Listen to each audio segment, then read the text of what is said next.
Today's project starts off with some 1-inch PVC pipe and 1 1/4. Next, we're going to grab some green spray paint. And remember, go some light coats because we don't want it to run.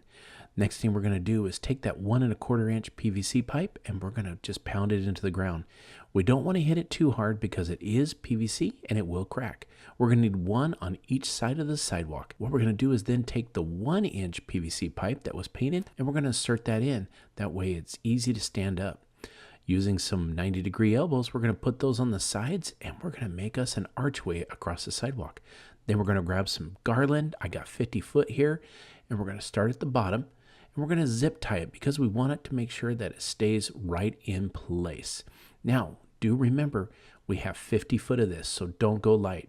Once you get that thing zip tied on there, cut off the excess zip tie, and then we're just going to start wrapping. Now, if a little bit of that PVC pipe is showing, it's okay. Well, that's why we painted it green. But let's go ahead and wrap that garland all the way around. I did cut some off at a time because it makes it easier than trying to wrap the whole thing at one time. Once we get that thing all wrapped up, let's grab us a rope light. This is the key to making this holiday arch look spectacular. Go ahead and start at the bottom right there on the end. And you're going to use that zip tie again.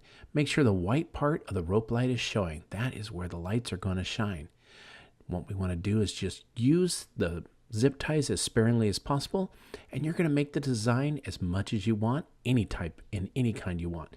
Here I'm going with the loop effect right across the top. Make sure the zip ties aren't too tight because that way you can adjust the rope as needed. And then it's time to put some bows because remember, this is a holiday arch. So once we get the bow on there, go ahead and just make it nice and straight, and it's going to look good. Next, we're going to take some other holiday decorations. This is plastic, so it's great for the outdoors, and it just clips right on. You can use as many of these as you want and decorate that as well as you want. Also, you can put some ornaments on it. The great thing, it looks great. Look at that bow. But remember, we put that rope light on? It looks good now, but just wait and watch this. Once the night starts to fall and we turn the rope light on, it comes alive. Look at that spectacular colors that just radiate from our holiday arch. And the great thing is, it's any type of sequence or effects that you want. And it looks great. Now the family came out and decided to wrap my holiday arch the way they wanted. And look at that. I think it actually looked better. You can't blame them because this is just amazing. And with that green color that we have on there, it definitely makes this look like a Christmas holiday arch. I hope you enjoyed this project as much as I did making it. Here is my metal arch, and what I'm getting ready to do is to decorate it to transition from one room to another. You can see I've ribbon draped everywhere. This is not a terribly expensive thing. You can buy these on Amazon, and what I am going to do is decorate this to transition into a holiday dinner table. Okay, I'm going to go ahead and take my ribbon and wrap it around, and I want to wrap it right underneath here. So I'm going to take it right around here, and then I'm going to tie it really tightly right here, and then I will tie a bow and put a nice swag, and that will add to our entrance and help to secure our archway. So there we go. And I'm going to tie my bows for my swags to welcome people under the archway. And I'm just going to hand tie a couple of bows. I'm just going to tie these bows, like I said, and add some swags so that, and it's all just to make sure that arch is secure because it really is made for outdoors where you can secure it to the ground. Okay, my little swags are there, and you would never know that they are there to make sure that our arch is more secure. And now it's time to start decorating our arch for Christmas.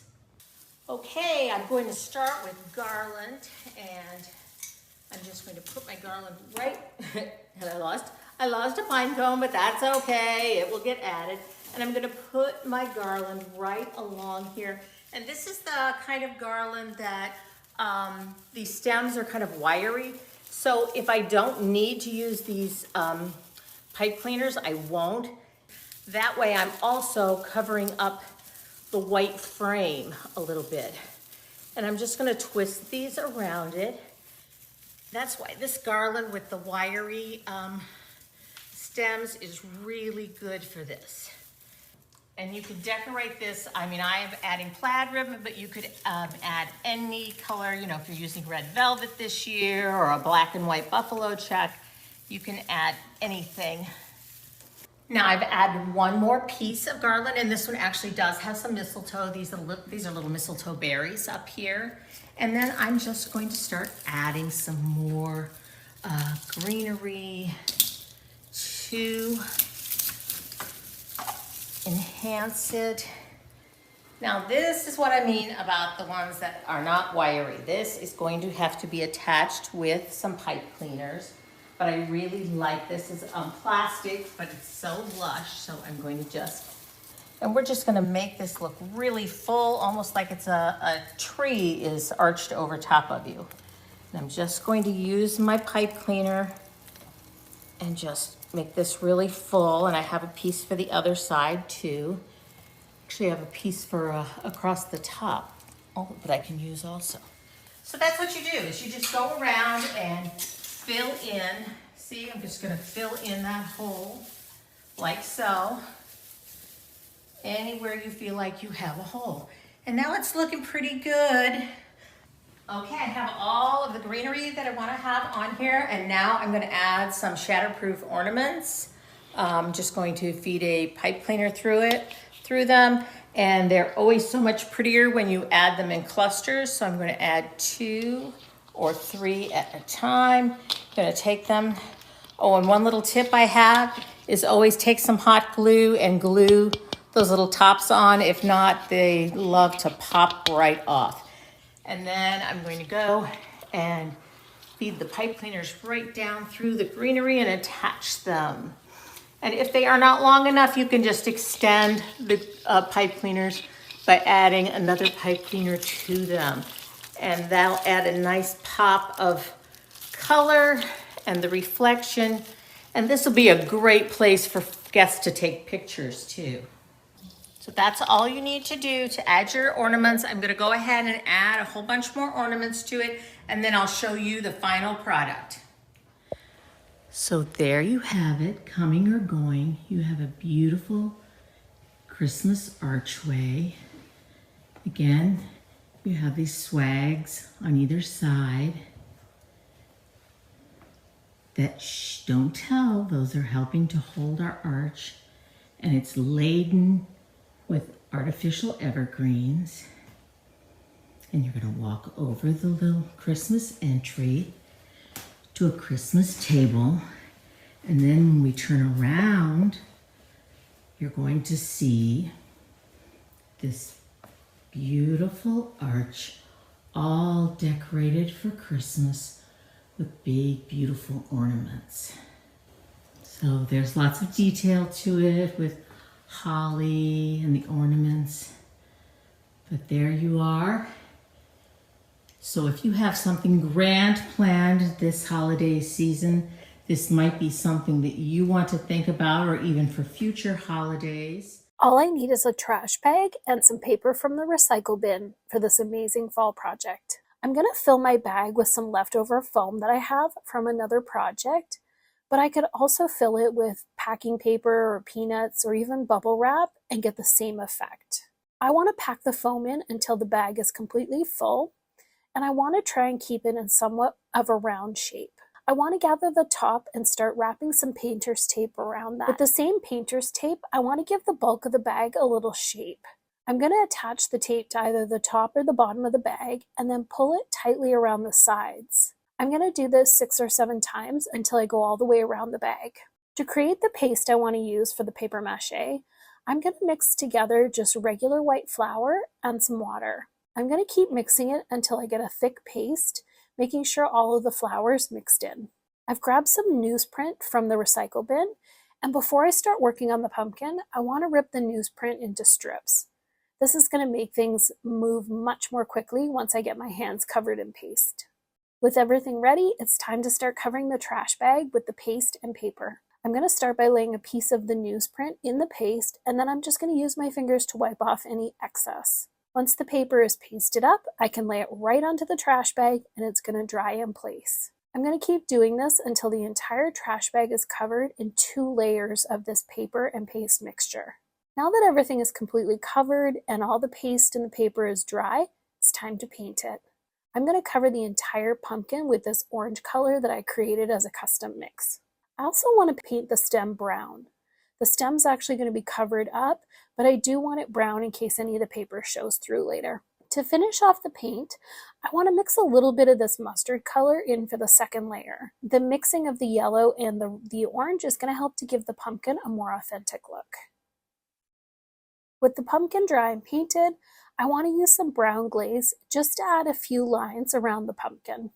In order to create the vines for this pumpkin, I've grabbed some thick jute twine and I'm going to dip it into this mixture of white glue and water. I want to squeeze out any of the excess and then I'm going to wrap it around this thick marker. As these coils dry, the glue mixture is going to harden and I'll be able to manipulate the curly vines. Finally, I want to attach the vines and cover the pumpkin stem. I'm just going to use some hot glue to keep the vines in place at the base of the stem. With the vines where I want them, it's now time to cover the entire stem with some thick jute twine. I'm going to make sure to put some hot glue around it as I'm wrapping it up just to keep the twine in place. This oversized pumpkin is so cute and it's the perfect piece for fall. I hope this has inspired you to grab a trash bag and make your own giant pumpkin as well. Thank you so much for watching this episode of Home Talk. I'll see you next time. I grabbed one of our pre-made bird nests. Next up, we're going to take some of our greenery. I'm going to start off by pulling the branch so that we have a really long stem and dip our stems into our glue skillet. And we're going to just poke our stems right into the bird nest. Now we're going to take one of our Fittonia bushes. Now I just added some hot glue to the end. We're going to do the same thing to the other side. Now that we have singular pieces, we're going to dip the ends in our hot glue. And after doing that, we're going to just work them in the front. So we're going to take these, we're going to snip off the end, and we're going to work in one on either side. We're going to take this greenery and we're going to snip it off individually. So we'll just take some of that greenery, add some hot glue, and poke it into the bird's nest. And lastly, we have the punch pansies. So since it's flat, we're going to need a curve either side. So we kind of create a little arch, and that will sit flush on top of my mailbox. I began my project by taking my drill. I just made the watering can holes on the spout a little bit larger. I took my string of fairy lights and I pushed them up through the opening of the spout. You're going to weave it back down, out the opening again. You're going to repeat this process. I drilled some holes in the sides just so that you could see the lights from inside the can as well. This is my flat back basket, and then this is the arrangement that I have that I stick in here every spring. So I stick one command strip on the glass on my door and then the other one on the back of the basket. Take 2 styrofoam blocks and glue them together using a cool melt glue gun. Take that wire hanger and bend it. Take 2 pipe cleaners and twist the ends together. Do this as well with another set of 2 pipe cleaners. Position the wire hanger hook on top of the styrofoam block and secure it by wrapping the pipe cleaners up and around the hook. Twist the ends securely and tuck them in. Start to stick the faux stems into the top and sides of the styrofoam block. Now take some faux flowers, continue to fill in the empty spaces with other flowers, and hang your new flower arrangement. So we're going to start with some bricks of dry floral foam. This is a glue skillet. And then we'll take those 2 bricks and we're going to stick them together. Now that we've given it a minute, now we can come back in with more hot glue and we're going to secure this to the base of the container. Now we'll give this a minute to harden up. Now we have this beautiful hanging geranium bush. So we're going to start by taking the stem and just working it right into the styrofoam. Up next, we're going to work in some delphinium. Now we have some of these pretty pink flowers. So these are just inexpensive filler bushes. And to bring out a little bit more pink, we're going to use this ranunculus bush. So we're just going to take this whole bush, find the perfect spot, and then we can separate the flowers. I went to my local craft store and I found these adorable miniature watering cans. Here is the glue we're going to be using. I'm going to place a little bit on wherever the metals are touching. Now we can take our flowers and begin working them in. Now we're going to do the same thing to the second watering can.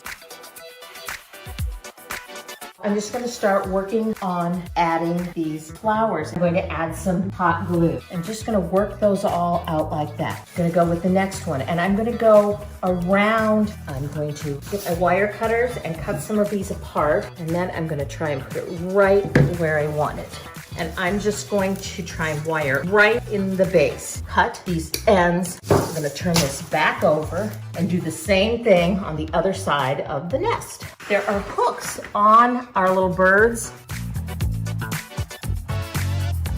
Grab tin cans and a napkin for this brilliant porch decor. I washed 3 tin cans from the recycling, removed the labels, and scuffed up the surface with a wire brush. I wiped clean with a cloth and spray painted the outside of each can with Rust-Oleum paint and primer white spray paint. While that was drying, I spray painted some metal chain black. I set that aside to dry. I used a small drill bit to drill 3 holes evenly spaced along the top edge of the tin can. I drilled holes in the same spots at the bottom edge and the same spots again at the very bottom of the tin can. Then I cut the napkins into smaller pieces and cut around the birds. I painted outdoor Mod Podge on the tin can, placed the napkin pieces on, and sealed it with more Mod Podge. I did this for all 3 tin cans, then used a nail to poke through the holes I drilled to make sure the glue didn't close them over. I let the cans dry. 24 hours is ideal. Do you have random faux flowers around your house that don't seem to go together? Start by organizing them by color and type of flower. Fill the bottom of the planter with floral foam stacked vertically next to each other. Tuck them in tightly and fill as much of the planter as possible. Once the foam is snug in the planter, take wooden floral picks and press them into the floral foam with about 1 inch sticking out. Now, take more floral foam and press them on top of the floral picks so the block is secure and doesn't move. Next, create 4 to 5 bows from ribbon and floral wire. Once all the wire is secure, stick the wood pick into the side of a foam block in the planter. Now, let's add the flowers. Think in terms of color blocking so that similar flowers are placed in the planter together. Start with tall flowers in the back and then add shorter flowers in a contrasting color in front of them.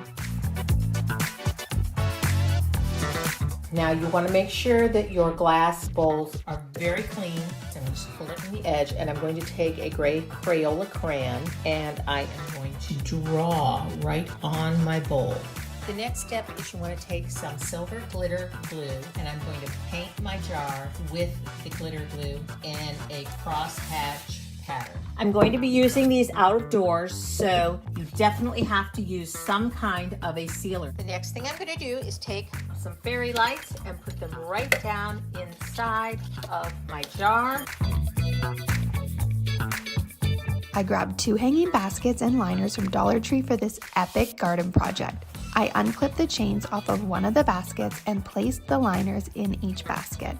Next, I used sharp scissors to cut a slit in the middle of each section and in the center hole at the bottom. Then I grabbed some petunias from my local garden center and carefully placed them into each hole. Planting from the outside worked best for me. I set it aside and repeated the same steps for the second basket. Next, I filled the center of each basket with potting soil and watered it. I gently placed one basket on top of the other and secured them together using 4 black zip ties. At that point, I decided to add in a few more flowers on the edge where the baskets meet. Grab a 1/4 inch thick ply, wood numbers, and a bunch of flour. I started by cutting the 1/4 inch thick plywood. Next, I began assembling. I glued the frame pieces on top and either sides. Then I put together the pieces for the box. The box is then attached to the backer board. I added extra weights on top to help it bond. Next, I sanded all the sides to smooth the edges and then painted the whole box. I applied attractive base colors to both sides of the signboard. While this dries, I crafted permanent vinyl stickers using a Cricut machine. Next, I added 2 white hooks underneath the box. I drilled holes to the signboard and attached twine to hang it on the hooks. I then installed sawtooth hanger on the back of the baseboard. After that, I placed some foam inside the box and arranged colorful flowers to my liking. Next, I painted the wooden numbers black and fixed them on the box. You are going to want to load up on some Dollar Tree fencing and easy care faux flowers. I'm removing the dirt stakes from 2 plastic fence panels by scoring the plastic with an X-Acto knife, then snapping the pieces off. Putting weight on the board, I'm snapping off the pieces with pliers. Now I'm flipping over the 2 fence panels good side down. I'm joining the 4 corners of the overlapped areas with black zip strips, also from the Dollar Tree. I'm placing the joined panels on top of a 3rd fence panel, taking note how much I'll need to create for a bottom. I'm now going to round out the shape of the basket by attaching the bottom to the basket. The bottom is positioned, then zip stripped into place, adding extra straps around the corners for additional support. I mixed up a small batch of acrylic craft paint to create a rust tone. Then I'm dabbing the paint onto the basket in a random way to simulate realistic rust. I'm creating a liner for the basket bottom by placing the basket onto a double-sided Amazon shipping package, then tracing it and cutting it out so it fits the inside of the basket perfectly. Some floral foam from a dollar store is being placed inside the basket. Some green moss I scooped off my lawn is being positioned along the bottom of the basket, good side facing out. Craft moss can be used as well. Sprigs of taller grass is being inserted into the floral foam. Other flowers are being rotated in tone, then inserted into the floral foam around the grass. Now that all the flowers are positioned, I'm able to continue to rotate paper filler with moss until all the sides of the basket are completely lined with moss. The tops of the tall grass is getting unevenly trimmed with scissors to give it a more natural look. And the final result is a gorgeous, realistic flower basket that I never need to water. The rusty iron basket looks like the real deal, and so does the flower arrangement, thanks to the added branches and real moss. I hope this inspires you to grab a couple of cheap fence panels along with some full flowers to create a beautifully realistic flower basket of your own. Thanks for watching Home Talk, and see you next time. Pick up 1 garden border from your local Dollar Tree. Cut the spike bases off of the border fence.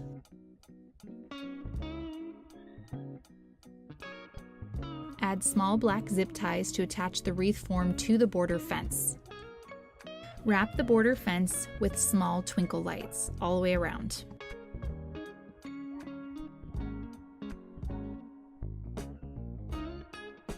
Add greenery of choice around the top of the border fence with hot glue.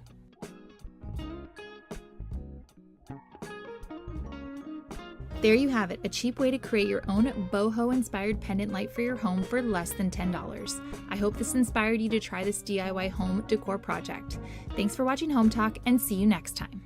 All right, so we are going to start our project with these flexible plastic garden fences. I got mine at Dollar Tree. You should only need about 4 of these for this project. And I'm gonna start with the first 2. I'm gonna start by cutting the bottoms off of this. Just using regular scissors for this part. You wanna make sure you're using sharp scissors. These ones are a little dull. So now that I've cut the spikes off, I'm gonna get those out of the way. What we're gonna be doing is we are going to be laying our pieces of garden fence kind of overlapping. So I'm gonna have it overlap about this much. So these 2 pieces are kind of overlapping with the other side. But I'm just gonna cut it, and I'm going to secure these 2 pieces together. Now you can use a variety of things for this. I'm gonna be using floral wire for this. I'm gonna be securing this on 3 points. So I'm probably gonna secure it up here and here because I don't want it wiggling too much. So see if you only secure it in one spot, it's really gonna be a little harder to work with, especially with what we're gonna do for this project. Now what we're gonna do is we're going to basically connect these on the same place over here. We still wanna maintain that round shape, but we'll get into that in a bit. So yeah, we're gonna do the same thing essentially on the other side, and we will be back. So what we're gonna do is we are going to take our round piece and we're gonna lay it over, because essentially we're gonna be using this as our bottom. So yeah, so we're gonna use this over our bottom, kind of best fit and see where we need to cut along the fence here. So I think I'm actually gonna cut right here. So we're gonna set this aside. We're gonna place this over, and we are going to work on attaching this top piece to this bottom piece. I'm gonna do it, I'm gonna start in 4 corners, and then I'm going to see what other positions need to be added. So now what we're gonna do is we are going to cut off the excess over here.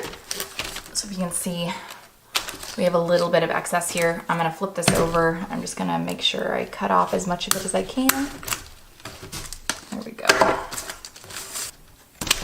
All right, so now we have this round piece finished. We got our base done. So we're gonna move on to our next step, which is creating a top.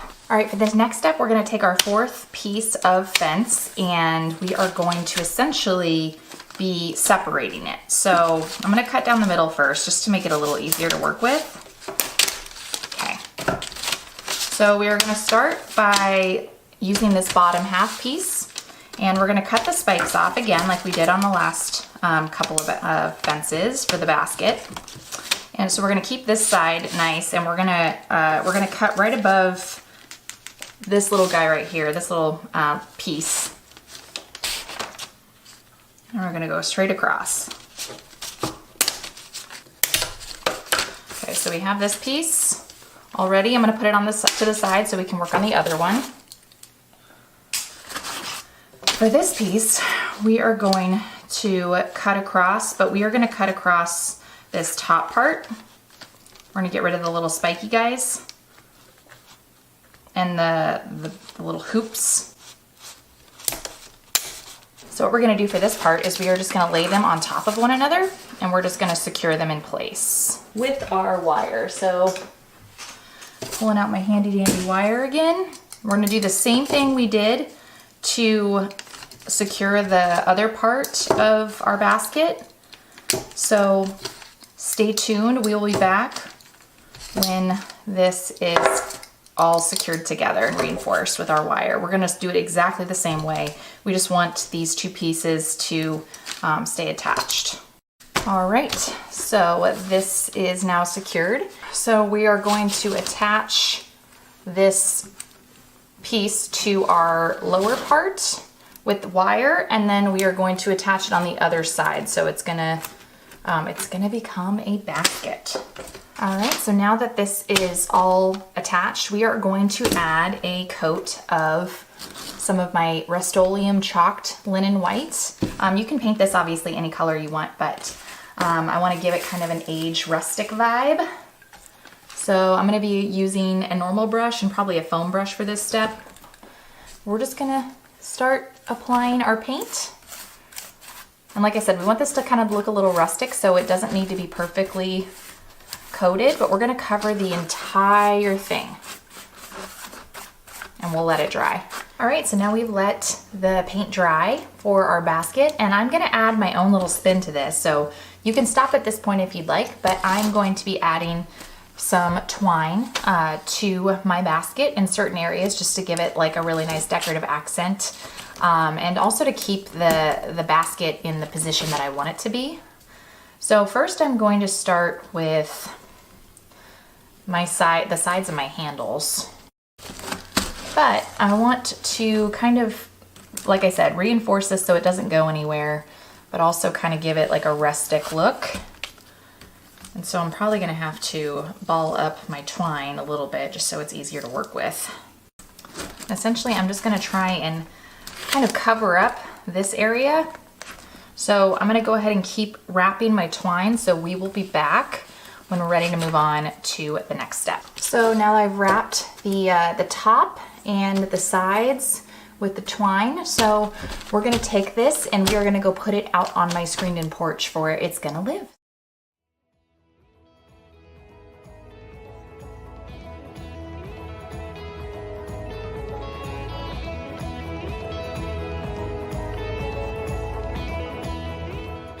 I used 2 tension rods for this brilliant storage solution.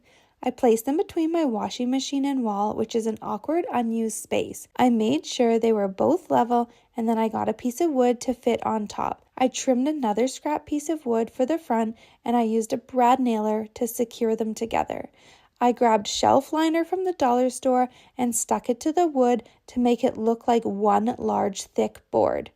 I trimmed the edges and placed it on top of the tension rods, and now I have a solution for more storage in my laundry room that actually looks good. I hope this inspires you to make use of those awkward spaces and make these easy tension rod shelves.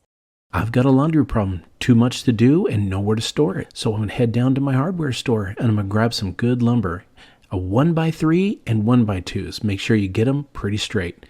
On 2 of these 8-foot boards, we're gonna mark them right in half, a little bit above the 4-foot mark. Then I'm gonna cut them. Now, we're gonna set 2 of these legs aside because we're going to work on one side at a time. Take these 2 legs, separate them, and then we're gonna start building a box. As you can see, I'm gonna use glue. Glue is so strong compared to screws or nails. So what you do is you take good wood glue, you separate it out, put the board on top, and I'm just gonna use little brad nails to hold it in place. This is gonna allow the glue to dry, and it's gonna be super strong. We're gonna box this out, and then once we get the 2 sides built, we're gonna measure the basket, and it comes out to about 24 inches. As you can see, that's how we have to separate it. Build the top and the bottom, again using the 1x3s. Just use these, and this could be a one-person job if you use a clamp to hold it in place on one side. Now, as you can see, the box is starting to form. If it's a little bit off, don't worry. We'll take care of that when it comes to sanding. We'll go on the other side, again using glue and a little bit of brad nails. Now it's time to build the top. Again, using 1x3s on the top, I'm gonna do 5 of these. Again, as you can see, I got glue. Now it's time to build the racks and the sliders that the baskets will go on. I'm gonna put some glue down again along the sides as I measure it out for 3 baskets, all equal sizes up and down. This one doesn't use a 1x3, uses a 1x2. We'll put this in place again with glue and using the brad nails to hold it in place. See that little bevel I put on the side? That's so it doesn't catch the basket. Here's the top. You can see the 5 slots that I put in. Now this is the facial board that I'm going to put in. It fits really nice, but we want to hold it in place again. This is where we can put little letterings or signs on. Using the brad nail, hold it in place. Once we do that, it's time to sand. Now, the reason you want to sand is it takes stain and everything better. But I've got a secret. We're not going to use stain on this. I'm going to use something different, but don't be intimidated. We're going to use a torch. That's right. We're going to burn this wood and give it a special look. As you can see here, I'm showing you that it can go too fast and it won't do the job. What you got to do when you're using a torch, don't be nervous, go a little bit slower. See how when we do that, it brings the grain out? It doesn't burn all the wood. It just takes that wood grain and really sets it apart, giving it a very dark look. Now, it looks like it could possibly be burning the wood. That's only temporary. It just gives it a nice shine, and then you can finish it off with some poly. Now, here is the final project. I used my Cricut machine, put a laundry symbol on it, and decorated it up, and it turned out amazing. 3 baskets tall and a little shelf on top to hold things. There's that bevel right there so the baskets don't get caught when I'm putting them on. And look at that. You can barely see any of the nails because we use glue to hold it together. With all the laundry in, it's still super strong. And it slides in and out with ease. It's great for the family, and they absolutely loved it. Laundry time now doesn't have to be a chore. I hope this inspired you to build your own DIY laundry basket rack. I'm not a fan of doing laundry, and when it comes to folding clean clothing, there's not enough room in my laundry room. But now I found a plan to make a Murphy table, and I knew that's what I needed. I began by cutting 1 by 12 inch pine to make the storage cabinet. I made the outside box first. I used a Craig jig to make pocket holes to join my pieces together. This, along with wood glue, would keep everything in place.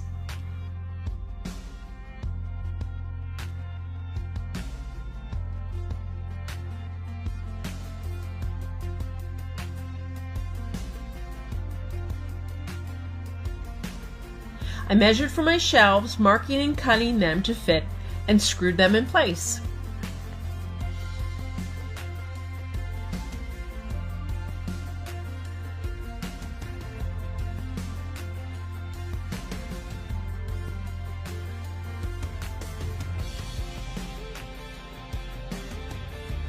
Now that the cabinet was made, it was time to make the table. I used 1/2 inch MDF which I measured and cut to size.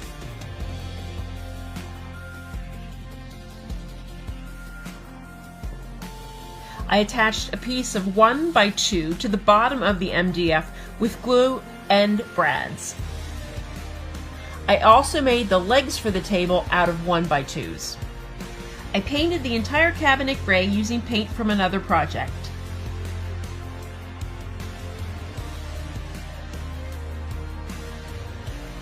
For the back of the table, I used chalkboard paint and applied 2 coats.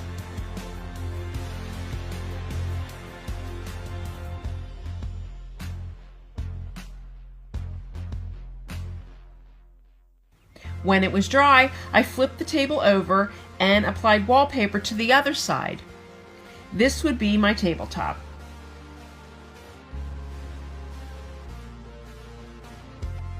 To attach the table to the cabinet, I used a piano hinge. I screwed it to the wallpaper side of the tabletop and the bottom front of the cabinet.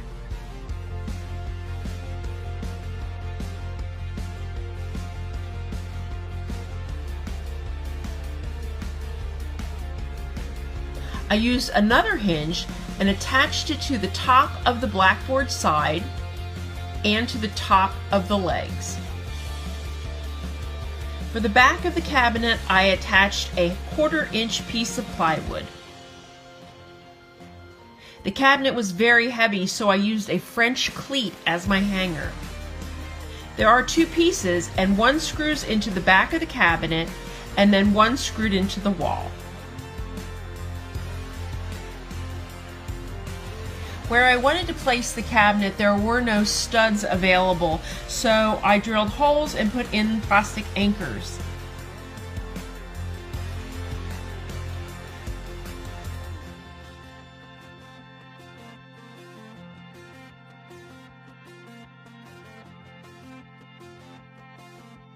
The cleat is really easy to install, and the cabinet hung right up. To keep the table attached to the cabinet, I fastened a heavy-duty magnet to the front. Now I have a place to fold my clothing, extra storage, and a chalkboard to write notes. It's a win-win. I hope this inspires you to build something that's unusually useful. I had a friend give me an old cabinet, but I have some great ideas for it. First thing I'm going to do is get the drawer out, and I need to change the hardware. I'm also going to take the doors off because I want an open concept. I'm also going to take out the shelves on top. I want to make sure I get as much space as possible on top. Next, I take it outside. I'm going to go ahead and start sanding it with some 80 grit. I want to roughen up the sides. That way the primer sticks to it. What you see here is me spraying on some primer. Paint doesn't like to stick just directly to wood, so you got to prime it to give something for the paint to stick to. I'm going to go ahead and prime it all over except the very inside. One good coat will do the job. Now I'm going to switch over to some cabinet paint.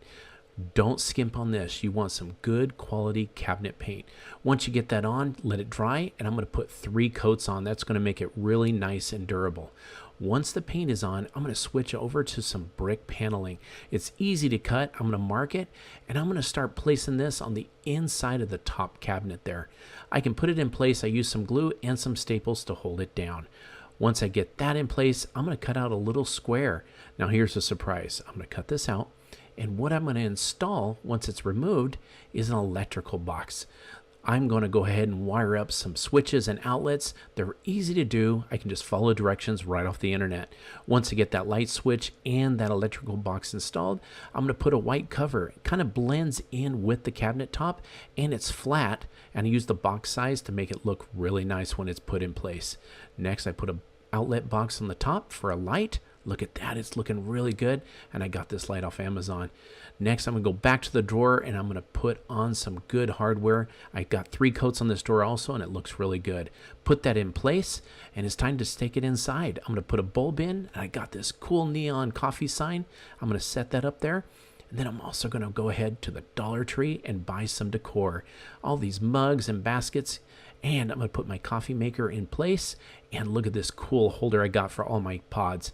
It's just great. Put that in place. It's going to cover the switch, light up the neon sign, light up the light, and look at this. The great thing about this light cover is it's adjustable. Now it's time for some good old-fashioned hot chocolate.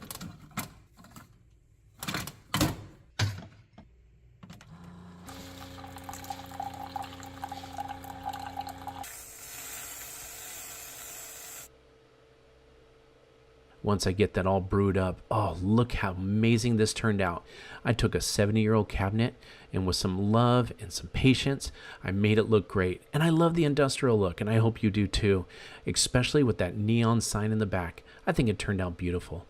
I hope this inspired you to go ahead and upcycle old furniture as you see fit. To get the table ready, I'm going to start by giving it a quick clean. Next, I want to give it a light sanding. I want to wipe it again. I like to start with the pedestal first and then do the top. I'm going to add and combine some water with some white paint. To apply the wash, I'm going to use this chip brush because the bristles are natural and uneven. To soften up those lines a little bit, I can wipe them with just a damp paper towel.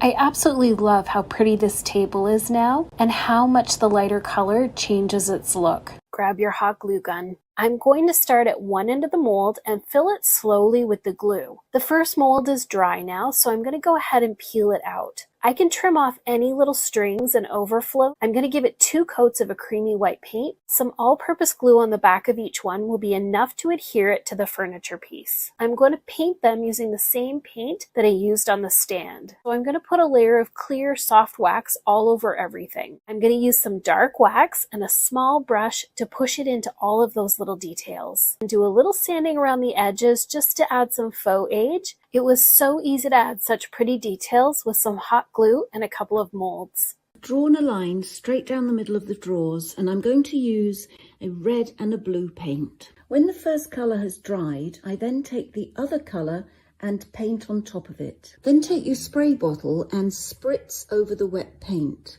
and then set a timer for 3 minutes. When the time is up, we have to start removing the water now.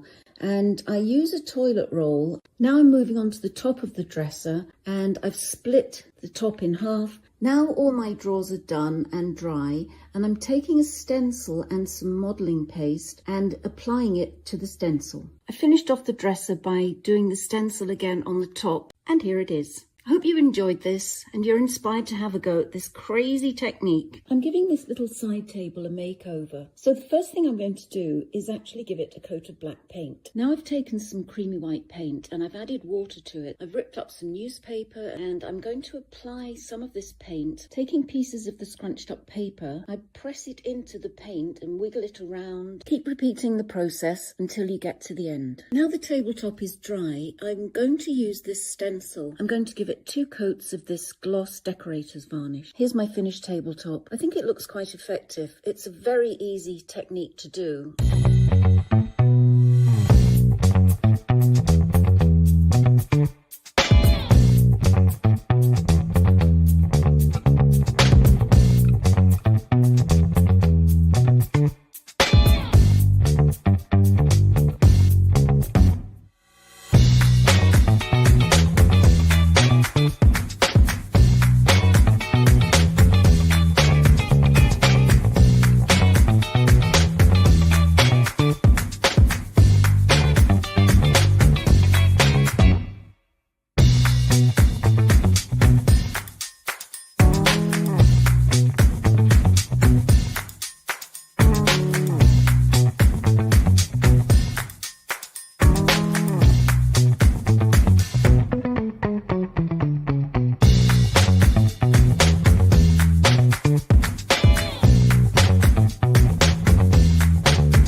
Save a big balloon from your next party for this cool home decor DIY.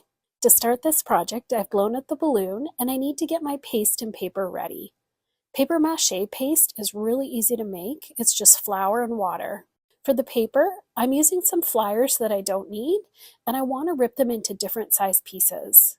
I don't want to make them too big or they'll be too hard to smooth out, but I do want them to be big enough to cover a nice area of the balloon. I'm going to put some of the paste onto the balloon first and then lay on a piece of the newsprint over top. To smooth out the paper, I want to cover it with another layer of the paste and just use my fingers to smooth it out.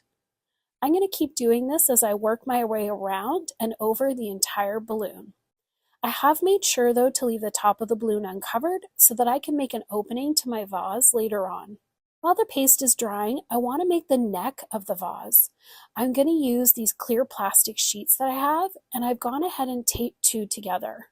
I'm going to fold up the sheet about 2 inches and create a really thick crease. Then I want to make little cuts up to the crease about 1 inch or less apart. These are going to allow me to stick it to the balloon in a nice circle shape. Next, I want to trim off the excess on the top and then make the same little cuts from the top down to the crease. To cover the clear collar and make it part of the paper mache, I'm going to start covering it with the paste and paper until I've gone over the entire collar. I've also used a little bit of packing tape just to hold it in place while I'm doing this. Before I begin covering the top part of the collar, I want to use some packing tape again just to shape the top of the vase. I can keep playing with the top until I get a shape I like, and then I can start covering it with the paper and paste. I'm going to add a second full coat of the paper and paste to the entire balloon as well, and then I'm going to let it all dry overnight again. Now that the paper mache part is done, I want to cover it all with some thick jute twine. I'm going to start at the crease between the base and the neck of the vase and work my way down. I'm using hot glue to keep the twine in place as I wrap the twine around the balloon. With the base of the balloon covered, I want to remove the balloon now and start on the neck. I want to trim off all the excess paper from the opening now at the top. This will give it a nice clean opening. To cover up the paper mache at the top, I want to use the same twine and wrap it all around the top lip and then go right inside. I'm so glad I saved this balloon to use to create this beautiful vase. I love the natural look of the twine and the twigs together. I hope this has inspired you to make your own paper mache vase as well. Start to paint your pots and saucers with a matte finish paint or chalk paint. Take a paper napkin and separate the 2-ply layers. Draw a circle and cut it out with scissors. Take the saucer and brush the decoupage glue so the bottom and sides of the saucer are covered. Place the paper napkin circle and press down in the center and smooth the napkin out. Dip a small paintbrush in water and brush along the top of the saucer. Add a final layer of decoupage glue. Take a strong adhesive glue and place a ring of glue. Place the saucer on top of the bottom of the pot. You now have a beautiful clay pot candle holder. First, we're going to spray paint. I'm using Rust-Oleum Satin Heirloom White and Rust-Oleum Stone. We're going to take some painter's tape. You kind of want to rough tear one edge of it. We're gonna put this along the bottom. I'm using a craft paint and I'm just using brushed gold. You kind of want to make it look like the paint is kind of tearing and you can see underneath it. All right, so here's the finished product and I absolutely love how they turned out. I have a cylinder vase from the Dollar Tree, this epoxy pen holder on Amazon, and I'm gonna basically just trace. All right, so now that I have hollowed out the center, I want to make sure that the paint doesn't necessarily sink in to the foam. So to create a barrier and something that'll dry relatively quickly, Mod Podge or like Elmer's glue, we're going to use a Dixie Belle paint. These 2 foam boosters really have transformed into chic and modern decor. The first step is just to make sure this is really clean. To start with, I want to use some gold leaf adhesive. I am just going to let this sit for about 20 minutes. Now we're going to get out the gold leaf sheets. Now you want to use a tweezer and a dry paintbrush with this. As I'm going along, I'm going to use the paintbrush and it's going to pull away any of the excess. And then we're ready to move on to the next step. Now we're going to add some paint, but we're going to paint the inside of this vase. And it has the look of a white ceramic vase with a beautiful antiqued kind of rustic gold finish at the top. I sourced a couple things from the Dollar Tree. So I'm going to be using the Rust-Oleum milk paint. We are going to add our hot glue, put it into the corner. So we're going to do this in all 4 corners. So once that kind of sets, we're going to flip it over and do the other side. We are going to be taking our smaller pieces and we're going to be creating an X shape. And then I'm going to come in with my hot glue gun. We are going to glue these together, painting it the same color as we did the other pieces. We are going to hot glue. All right, so we're going to let this dry here for a moment. And that's where this comes into place. Just need this piece. We're going to clip off this piece. We're going to paint it. So now that this is all glued and dried, I'm going to take a little bit of hot glue and I'm going to put it in the hole.